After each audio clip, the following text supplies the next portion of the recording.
Welcome to Brash Ag, the farm innovation podcast with hosts Raymond King and Kit Franklin.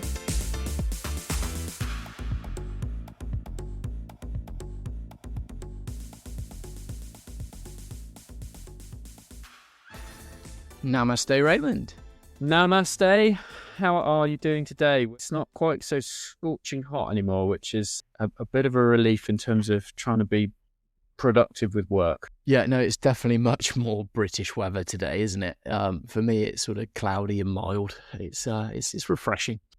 We're going to do a sort of magazine episode today, Ray. It's not really news. It's not one of our super deep dive discussion episodes. We're going to dot around over various points, slightly newsy, but kind of magazine editorial.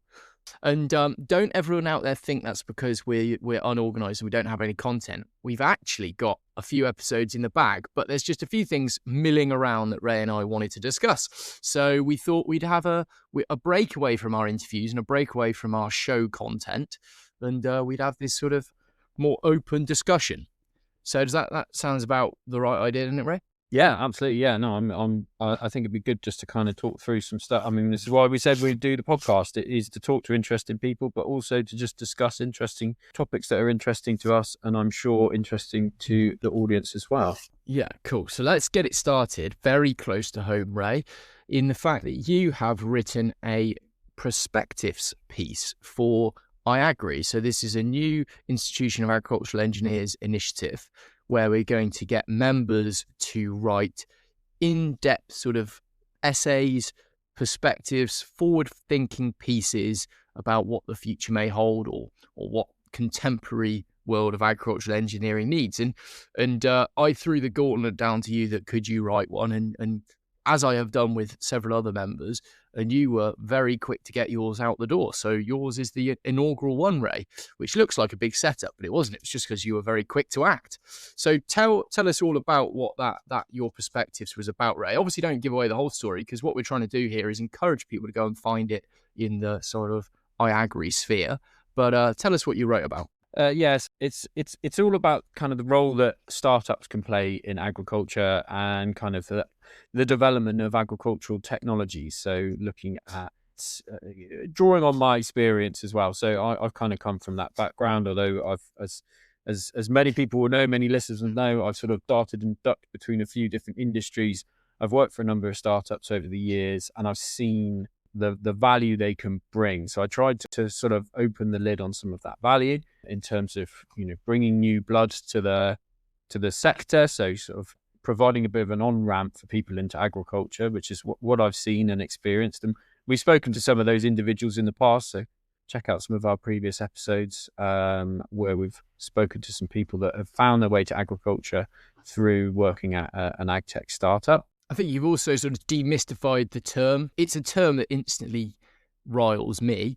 And you've kind of pointed out, look, this term startup and the connotations that currently exist are maybe sort of somewhat manifest in my brain and other people's brains rather than the true what it's about, maybe. Yeah. I think I've tried to sort of, I used the example of JCB, and I won't go into the full details of it, but every company has to start somewhere, and JCB was one of those businesses. So they sort of uncovered or kind of built around an emerging technology. And it was when they were starting out as a business in the sort of 1940s, just after the war. And they built around this technology. And when they started out, it wasn't very good, and a lot of people would have looked at it and said, well, it's not gonna change the game. It doesn't match the existing technologies. But as time went on and development went on, where JCB sort of found a niche, they were able to then open that niche up, and then that sort of emerging technology almost became the state of the art, and then that then ate into the other sort of parts of that same market. So the example I gave was hydraulics. So they sort of developed hydraulic excavation. The predominant excavation technique was kind of cable and drag, where you got it almost looks like a crane. That was able to move it insanely larger amounts of material when the two were compared to each other. but you get the benefits of hydraulics being more compact and being able to work in a smaller environment. And it worked well for sort of small scale contractors trying to do work on tight building sites like you might find in London or somewhere where you've just been bombed, from the war, and they needed to get an excavator into a tight space and move some rubble and dig some new footings and things like that. So to drag you away from the details a little bit, Ray, it's kind of about saying how this startup company was able to bring an emerging technology of its day and essentially lead the drive in making that the established contemporary technology that we now have. Yeah. And essentially that wouldn't have happened within the contemporary manufacturers of the day because they were comfortable doing what they were doing. Yeah. And their incentives and management structures were built around that, so there was no incentive for the management of the company to go and develop a new technology. The incentive would have been, how do we make more of these same machines for less money, or how do we develop the existing technology to be perhaps more effective or efficient, rather than sort of trying to step outside of that. And that's where I really see that as, one of the, it's not the only role, but one of the roles of startup businesses. And I, as you say, kind of tried to demystify startup. It doesn't have to be, your company in Shoreditch with sort of 10 million quid behind them and a bit of beanbags and a bit of a dream. It can be a few people sat in a shed somewhere in a farmyard trying to develop a piece of technology, and those people could be farmers themselves. And so I've tried to say, it's not so much how you're funded and how shiny your office is. It's about what you're trying to achieve as a business and where you are in your stage of business. So I see startups pushing new technologies out there, challenging the status quo, kind of encouraging the incumbents as well to look at those. I think there's a lot of technologies out there that probably wouldn't have got the time of day from, the bigger companies if they hadn't been pushed by startups. Laser weeding is getting a lot of highlight at the moment. It's really taking up a large amount of the sort of LinkedIn space and the actual industry interest. And I think that's coming from the back of startups like Carbon Robotics really kind of pursuing that and showing that it is a viable technology. And there's no doubt in my mind that as that development's been going on, the larger incumbents will have been doing that same research in the background. So I'm sure there's a sort of you have to have someone kind of nipping at your heels as a big company. The example I would give is that, and I'm sure I've said it on the podcast 10 times, but 2018 John Deere delegation that comes to see hands-free are very much like, we are not engaging in autonomous farming until 2030. That's where it's on our timeline. John Deere then showcase a load of prototype or concept automation systems at 2019 Agritechnica, and then proceed to start marketing in a limited way autonomous machines in 2022, 2023. And I am certain that change in timeline was due to the pressure of startups and university projects and whatever that were making a lot of noise and doing a lot of demonstration. I'm absolutely certain of it. I think the other thing just to touch on is to say that, again, you said it at the start of your talk just then, is that it's about bringing new people in, and it's a great way, startups are a great way of bringing new engineers into our sector, which we should always embrace. So if you want to know more, head to Landward's quarterly journal to read the full article, which in time will, I think, find its way onto the iAgri website as well. You can read a shortened sort of précis version soon on LinkedIn, so keep an eye out for that. And you can hear Ray talking about it in depth with Andy Newbold on the iAgri podcast. So once you've finished listening to our podcast, you can jump over to the iAgri podcast and hear Ray discussing it more on there.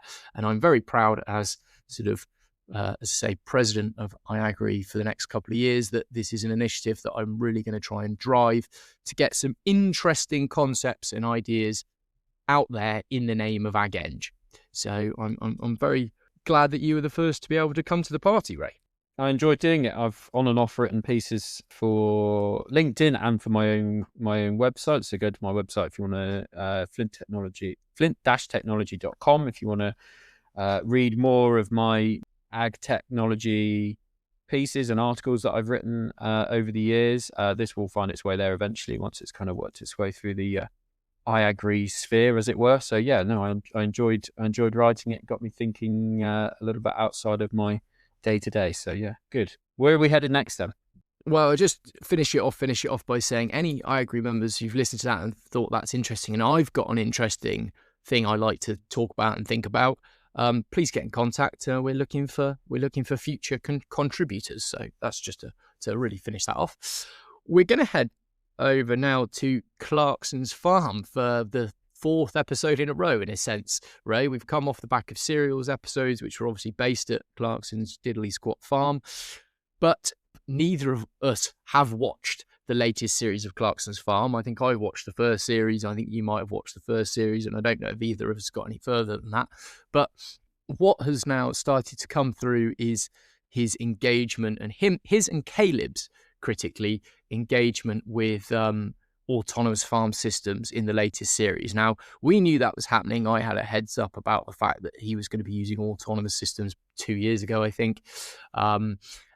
But it's interesting now to see the clips coming through, and I just wanted us to quickly reflect upon what those clips are sort of showing. So I guess the first one that I saw was him and Kaleb in a field with an AgZeed robot. Since then, I've seen a clip where I think they were at Llama show and they were looking around Llama, and Clarkson wanders onto AS Communications stand and looks at an AgZeed, I think. So obviously that in the chronological order, I'm sure that comes first. And then obviously later they're in the field using one of these machines. And the thing I really liked, and the thing that got me straight away, and fair play to Kaleb, is the first thing he says is, well, it's all very well, but what about when a tine breaks? How does it know that? And that is my current hobby horse. You know, we all know that the AgZeed's a highly capable, autonomous, driverless tractor, essentially. But yes, this is the problem that you and I have discussed on the podcast over time, and it's something that I think I've said is what some of the work I was doing in America was based upon this whole concept, was what happens when a tine breaks. And the reason I bring that up is it's blooming obvious to anyone who's sat on a tractor seat that that's something they're going to think of, such as Kaleb.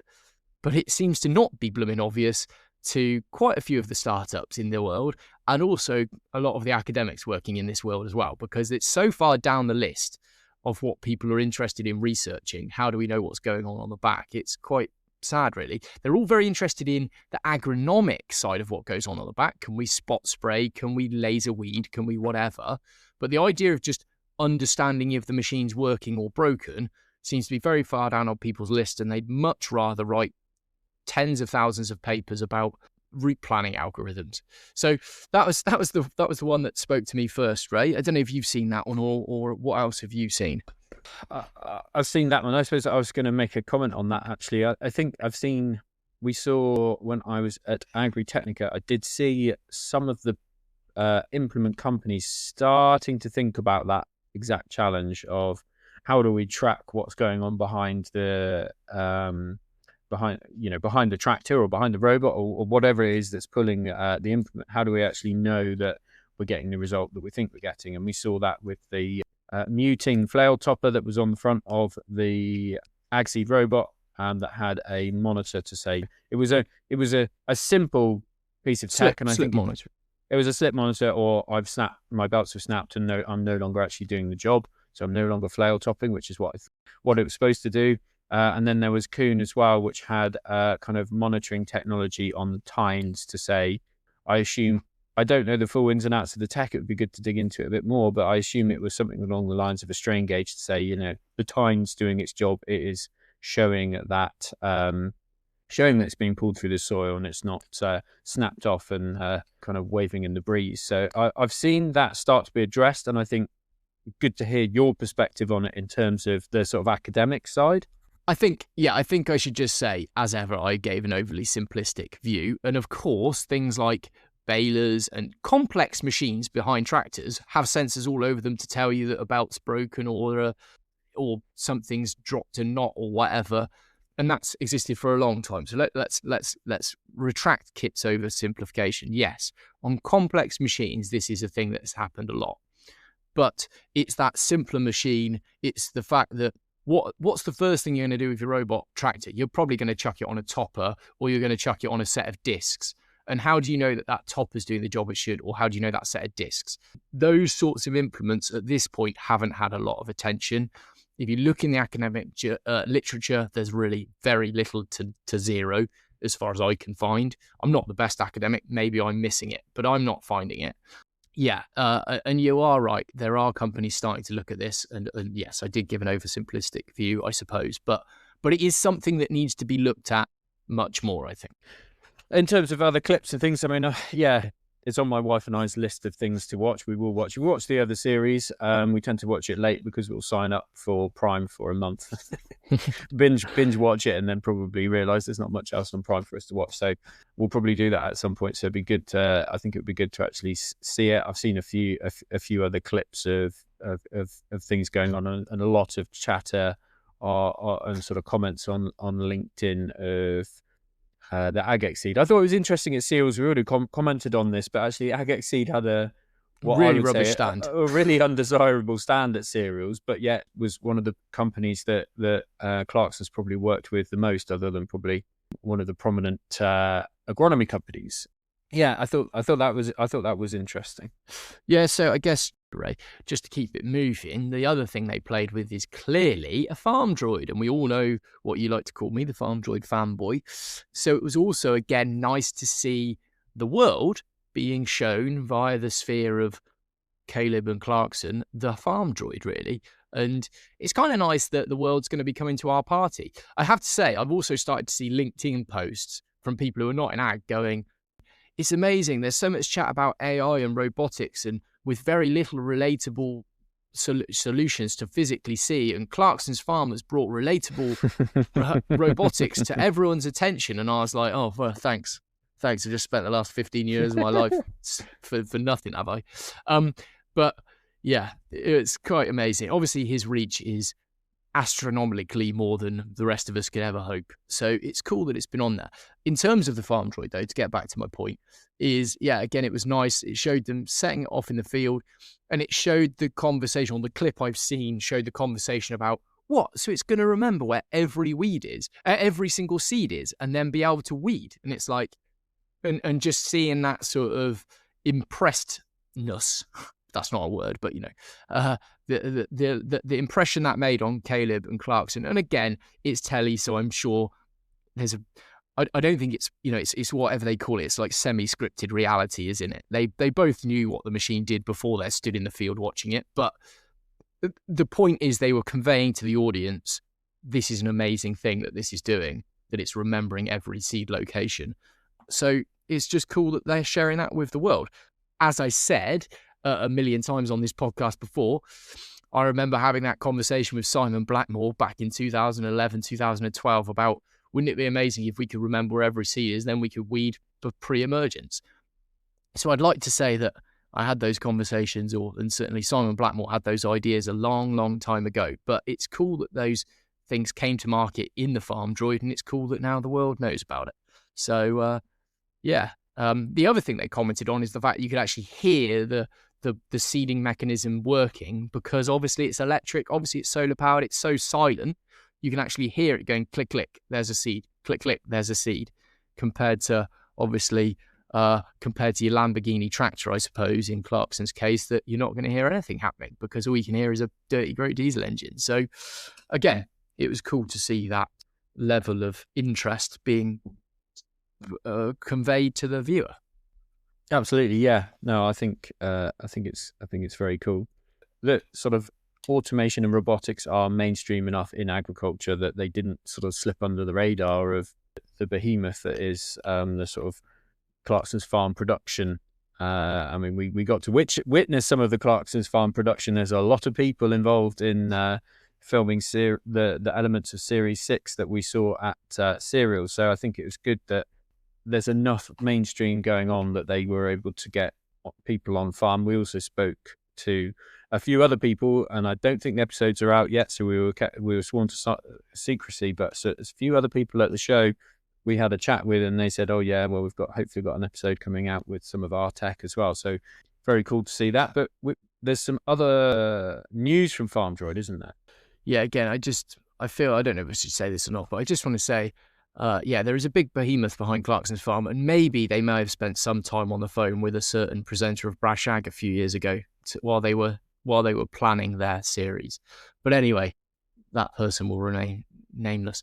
The FarmDroid, yes. Well, this is the thing we've hinted. I think we might have even hinted it 2 episodes in a row now, Ray. But they have somewhat succumbed, haven't they, to the human condition, and meet the new FarmDroid. You can go on their website, and the strapline is same robot, just faster, stronger, bigger. All the things, wider. All the reasons I love the FarmDroid. Bigger, heavier, smashier. Buy FarmDroid now. Buy. Yeah, so FarmDroid is getting bigger. It is going to upset me. The picture they currently have is a very moodily lit image of the old one against the new one. And the new one is maybe more than twice as wide, potentially, I think. Slightly over twice as wide, I think, from the picture. It says it's going to be released in September, I think. But yeah, what's your feelings on FarmDroid slipping into the human condition of bigger, faster, shinier? Well, I'm not going to fully stand up for them, but I'm going to say what I will say is they've clearly seen a market demand. I don't think a business of that size and of that level of maturity won't have had conversations, and the salespeople undoubtedly will have had conversations of, I would love to have one, but it needs to be able to do X hectares a day, or even someone's done, customers are doing fag packet maths and saying, well, that's going to cost me X per hectare. That doesn't work out for my operation.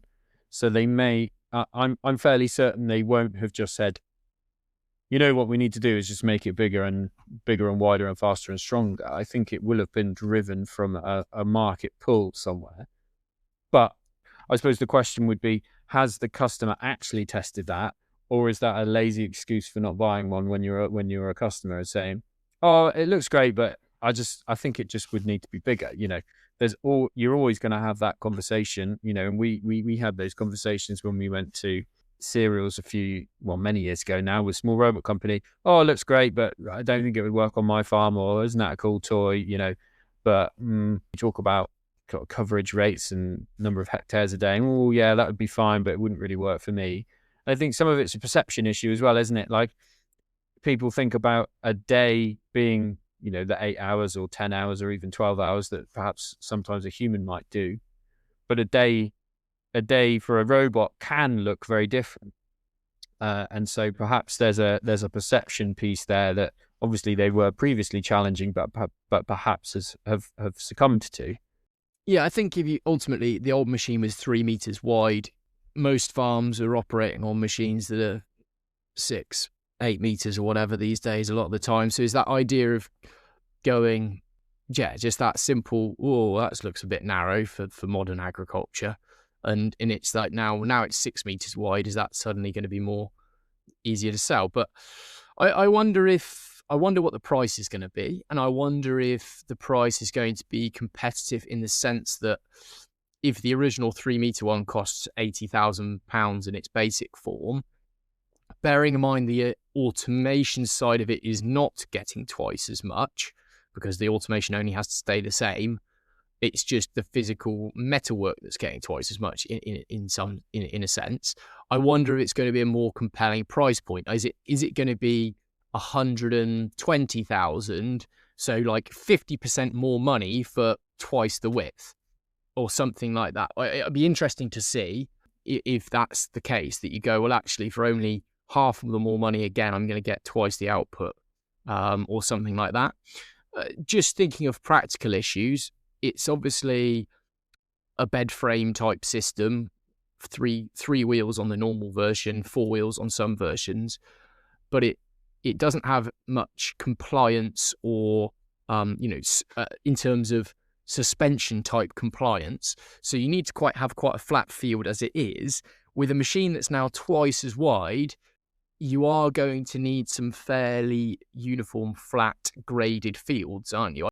In some of the fields I've seen them working in, I can see a scenario where your 6 meter wide farm droid suddenly has tines that are out of the deck in the middle because it's bridging over a hollow, or where it gets itself in a state on the headland because the headland drops away and it ends up beaching in the middle or something. I don't know. That's me just being, libelous with unsubstantiated claims. But I could see that being a potential issue, that where the narrower machine can maybe deal with a bit more terrain compensation, let's say, than maybe this big wide machine. But who knows, maybe they've updated how maybe there's sections within the frame underneath, and maybe it will terrain compensate and all those things.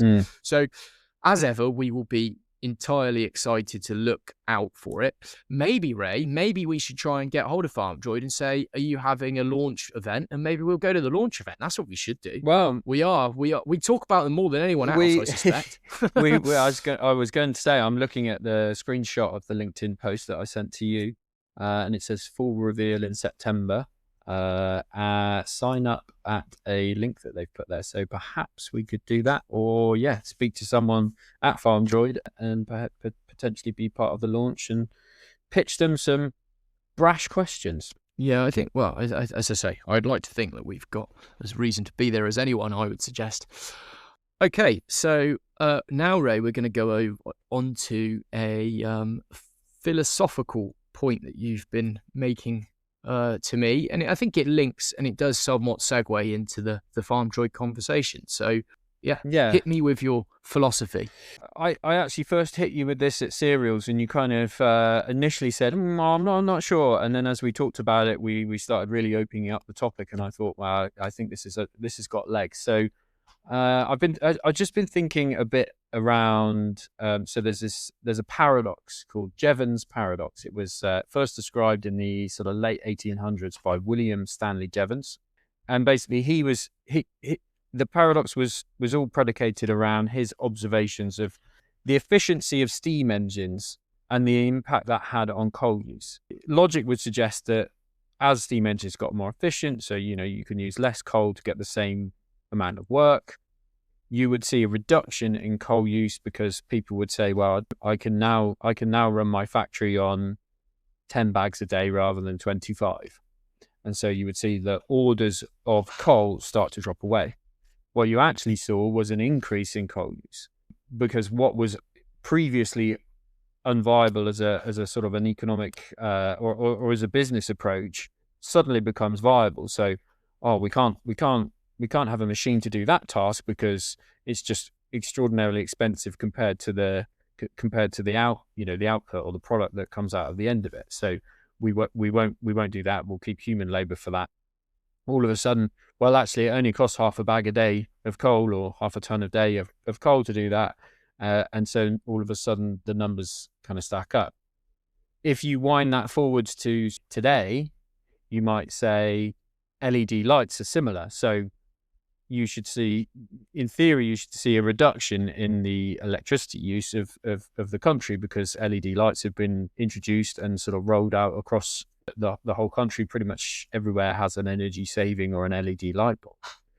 But actually what you saw was an increase in energy for lighting use because people go, oh, it's an LED light. Oh, it doesn't matter if I leave that on. That'll be okay.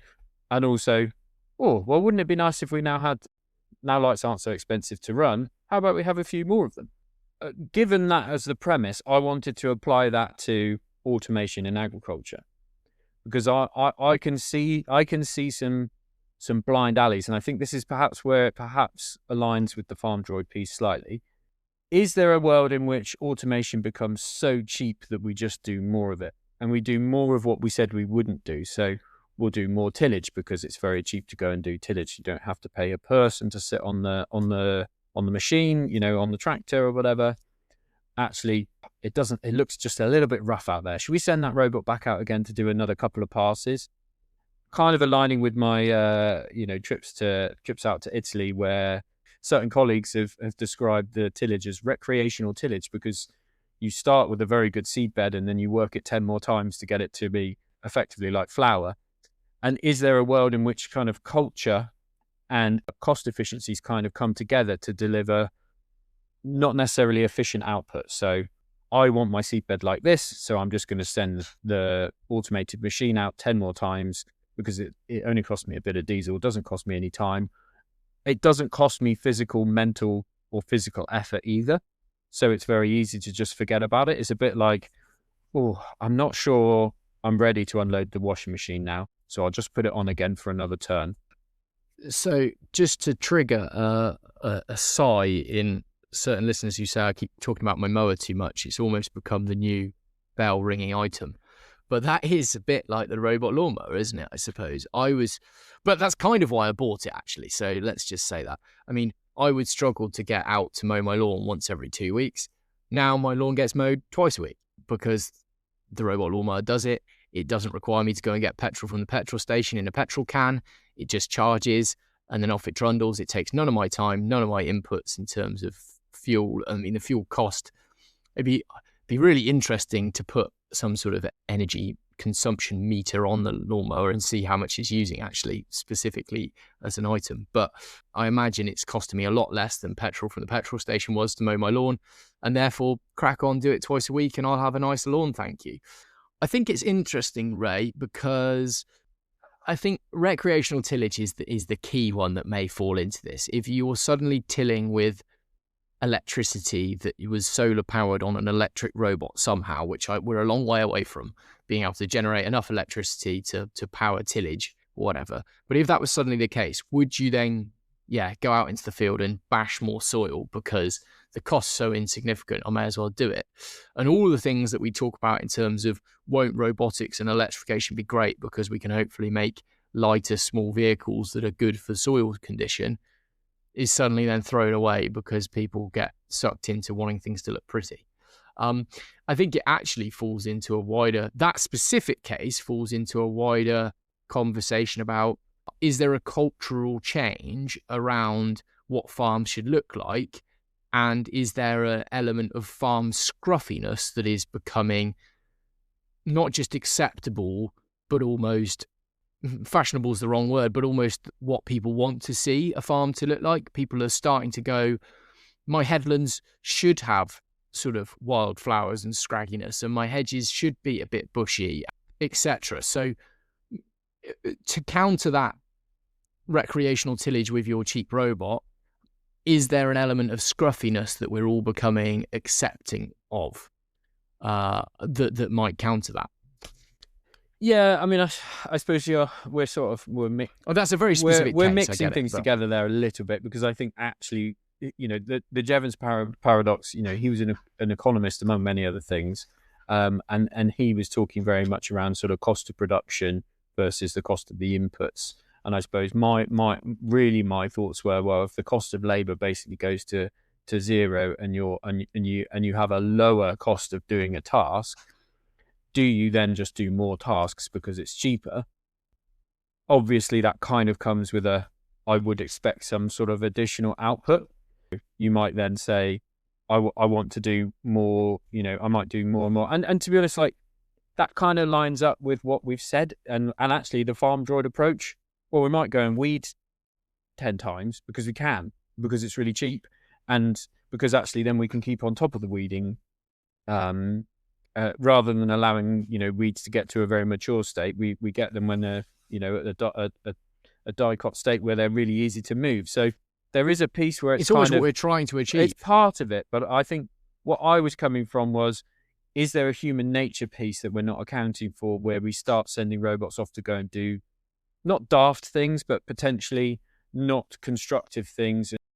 Do we want to work the soil 10 times when we could get away with working it once?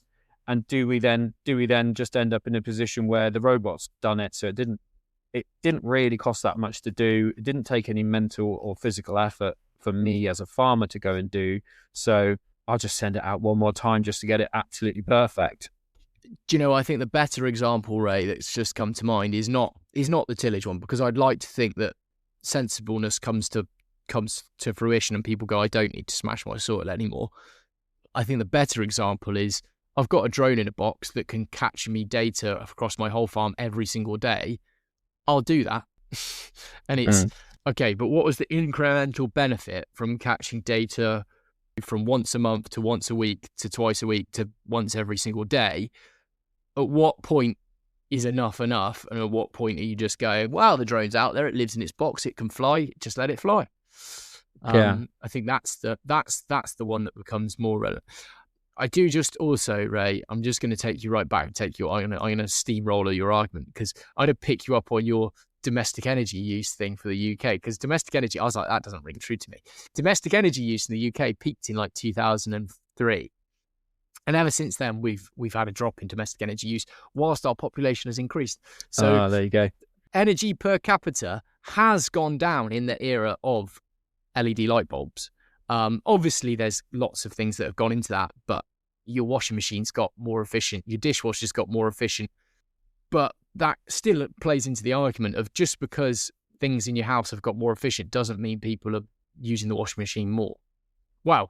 The total energy use has not gone up, okay. Well, that's it's good to have a counter to it. I think perhaps a better example, and I'll perhaps state this and leave it there, because I think we need to talk to an actual economist on this. So I'm going to lay down the gauntlet to, if anyone knows someone who is an economist that could open this. But a good example perhaps is fuel efficiency on vehicles. So if your vehicle is incredibly fuel inefficient, you ask yourself the question, do I need to go and do that journey? Or is there another way I could do that journey? And so your sort of mental maths that you do is around, oh, that'll use about a tank of fuel to go and do that trip. Maybe I won't do it, or maybe I will. How far that tank of fuel gets you and how much it costs, is kind of relative to your vehicle. So the more efficient vehicles have got, in theory, we should be using less and less fuel. Maybe we are. Maybe you'll find some stats that say that we are.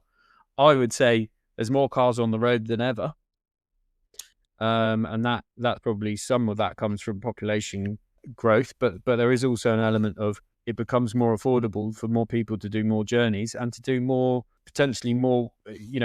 An hour's commute, perhaps 40 years ago, when vehicles were fairly inefficient on fuel, would have not been a thing that people did because it was incredibly expensive to do. Whereas now, it's a fairly common thing for someone to say, oh, I commute, drive an hour here and an hour back.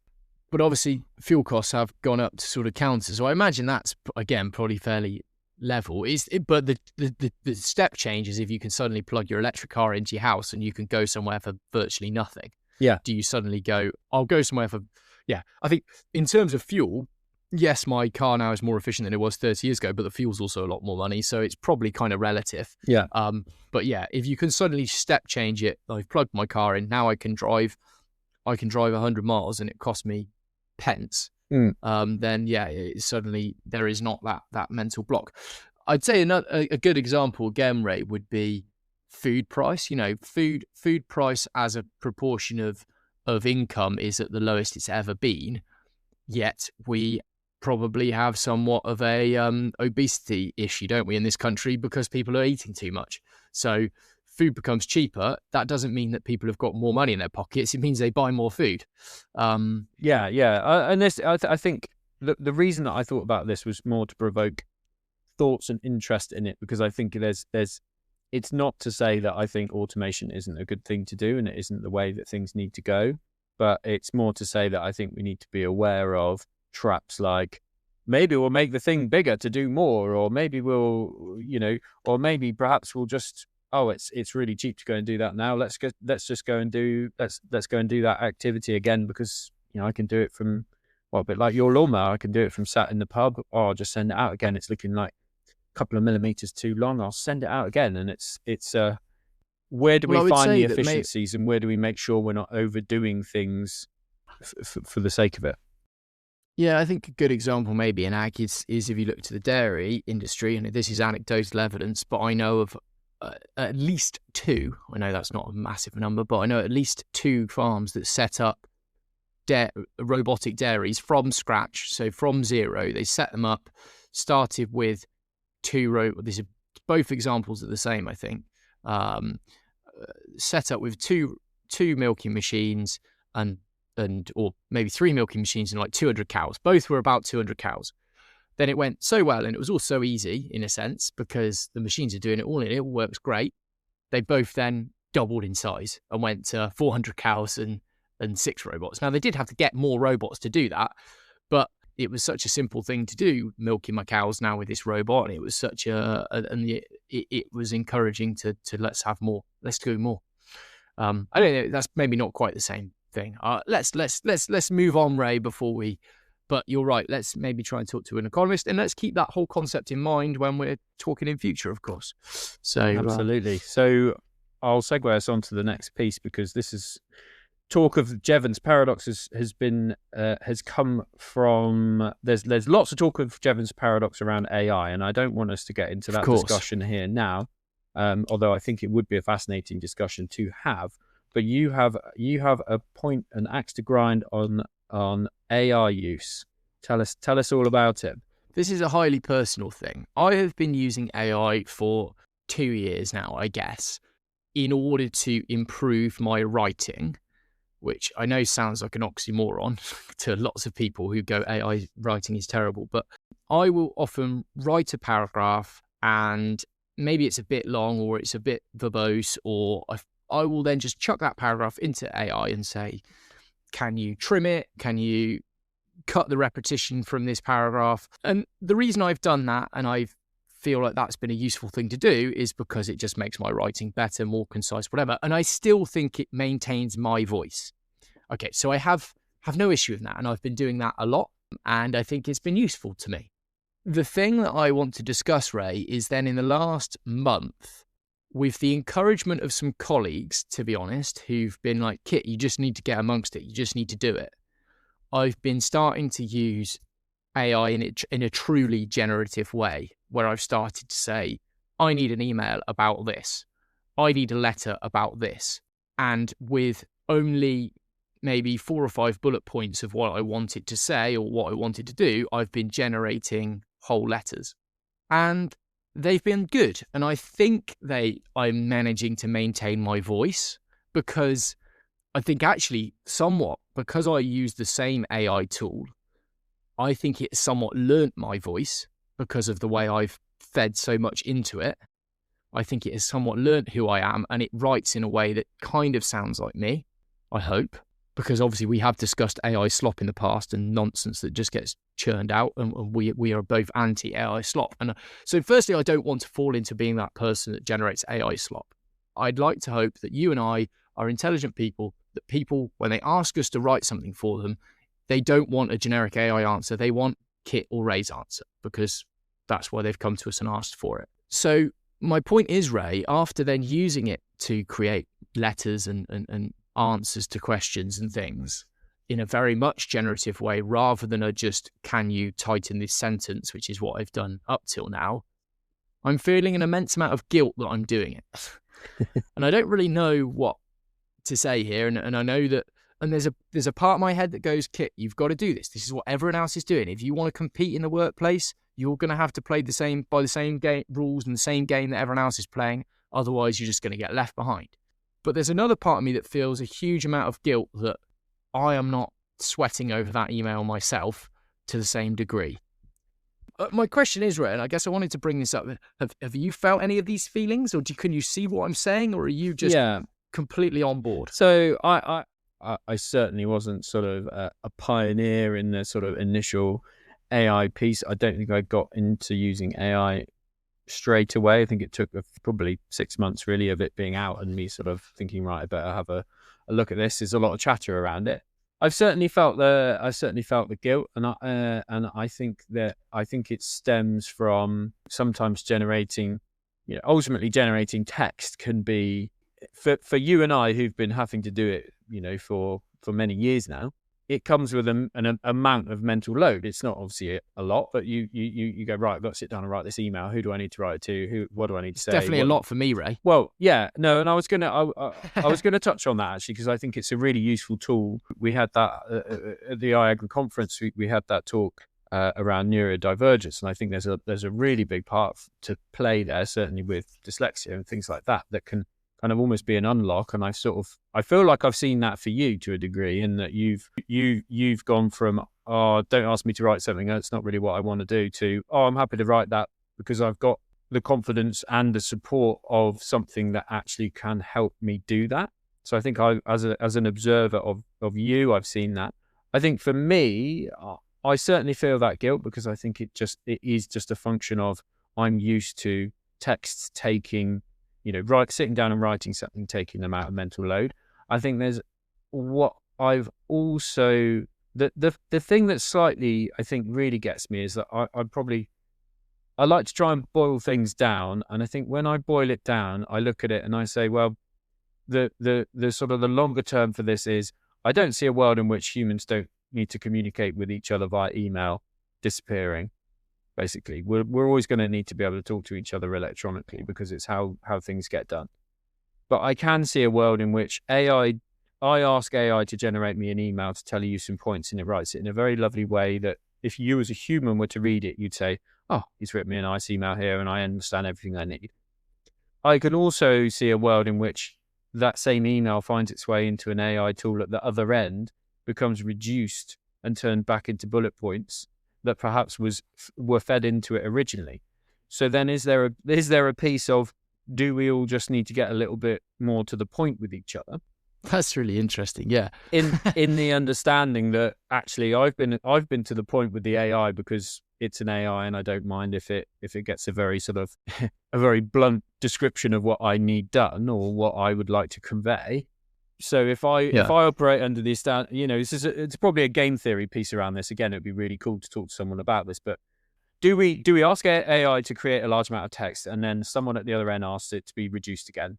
And then is there a point at which you say, well, we've been quite inefficient there in terms of general energy use for what we're trying to achieve because we've fired up some GPUs somewhere in California to write an email. We've sent the email, which, is fairly energy efficient. And then we've landed that email in someone's inbox and we fired up some more GPUs to decode everything that was sent, generated at the other ends. But the flip side is it may be read by a human and it may not be reduced. So how do you kind of square that circle? Where I thought you were going with that is the thing of, I give my 5 bullet points to AI, write an email, that lands in your email, where you then say, reply to that email. Well, yeah. And basically all you're achieving is AIs are talking to each other and we've all done ourselves out of a job and that's obviously the dystopian view. But that's where I thought you were going to go with that comment. But yeah, the idea that I've turned bullet points into 300 words of text, then you've turned that 300 words of text into the bullet points that you just want to be able to deal with. Yeah, maybe we just need to send each other bullet points. I need answers to these 4 things. Thanks. I think I try and do that, with my emailing, because I know that if I get a really long email, I struggle to read it. So I do try and do that with the ones I send. It's a little bit different when you're inviting people to participate in a thing or whatever, because you kind of want to do the sort of building someone up. We've seen your work and we think it's great and we'd really like you to participate in this X, Y, or Z. We'd like you to come on the podcast. So you don't just want to say, come on podcast. So, no. And I think I'll add to, the way in which I use AI at the moment. So I use it as a research tool. So if I've got an engineering problem, I will probably type that problem in there almost as a sort of advanced Google search, which like Google now does pass some of your searches through AI. So I kind of use it in that way. I think one of the things I have with it as well that probably the guilt comes in somewhere is the trust issue. Unless I know everything it's written, I don't trust it. I don't trust what it's saying, because it does occasionally say something random, or it won't say something random, but it won't be to the point I'm actually trying to make. And so I then have to read it, at which point I think, well, I'm back in the world where I've got the mental load, because I've now got to sit through and read it. Then I might have to edit it. And then I'm at the point where I've spent the same amount of time that I could have spent writing it in the first place. So I think there's a piece there. And then the other way in which I use it, and I'll finish on that, but the other way in which I use it is, so with the article I wrote for the perspective piece I wrote the perspective, and as I went along, I plugged that into AI. What I specifically prompted the AI at the start, I do not want you to rewrite this. I want you to critique it. So to not lose my voice, I just used it as an editor. to tell me what it wanted. And there were some things where it said, "Oh, I think you need to add this, and you should add this." And I thought, no, that's not the angle I'm trying to take. It may make me look quote unquote smarter, but it's not my voice, and it's not quite the point I'm trying to make. And I think sometimes that's where the slop starts to come in, because then you say, "Oh, here's my article," and then it says, "Oh, well, you should add a piece about this, and you should add a piece about that, and you should add," and it's like it becomes large because that's the AI is trying to please you to make you look smart.